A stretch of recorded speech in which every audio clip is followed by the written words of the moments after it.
Assalamualaikum warahmatullahi wabarakatuh. Saya Zaini Gani dengan NIM C1C018060 akan membahas mengenai akad istighna, di mana materi pokok pada hari ini ada 5 materi pokok. Yang pertama kita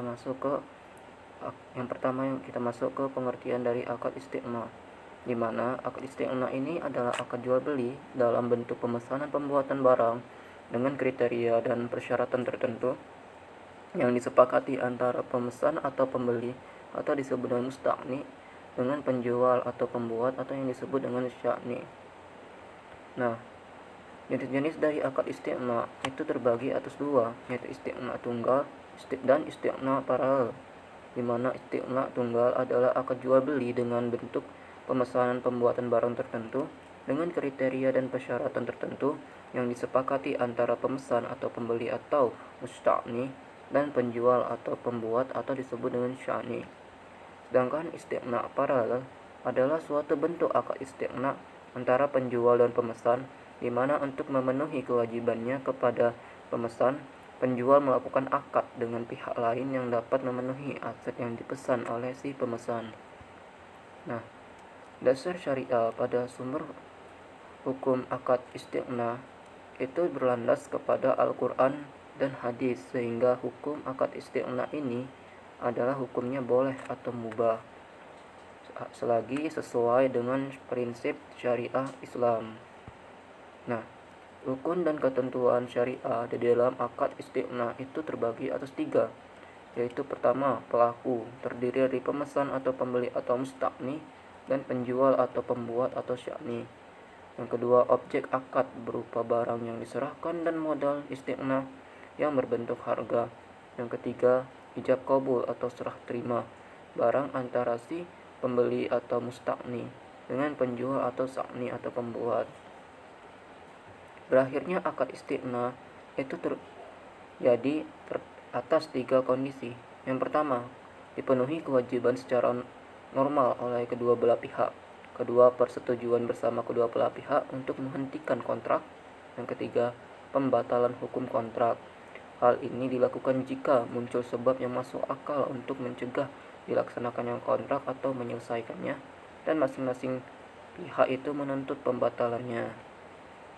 Nah, perlakuan akuntansi di dalam akadnya istighna ini diperlakukan di dalam pernyataan standar akuntansi keuangan nomor 104, di mana akad di situ di dalam perlakuannya akan membahas bagaimana penilaiannya, pengakuannya, pengukurannya, pelaporan, terus penyajian dan pengungkapan mengenai akad istighna ini. Di dalam perlakuan akuntansi pada akad istighna itu terbagi atas 3. Yang pertama, perlakuan akuntansi untuk penjual atau sya'ni tadi. Yang kedua, akuntansi untuk pembeli atau musta'ni atau pemesan. Dan yang ketiga, akuntansi terkait dengan garansi.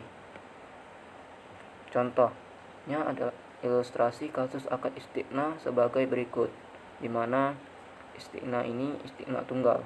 Nah, contohnya sebagai berikut: pembelian pakaian dari seragam, di mana bank memesan pakaian seragam sebanyak 10 buah dengan nilai 2 juta kepada tukang penjahit, di mana termin pembayarannya sebagai berikut. Termin pertama seharga 100.000, termin kedua 300.000, yang termin ketiga 600.000, termin keempat 1 juta, dan setelah lunas baru barang diserahkan. Bagaimana jurnal atau perlakuan akuntansinya? Kita masuk ke slide berikutnya.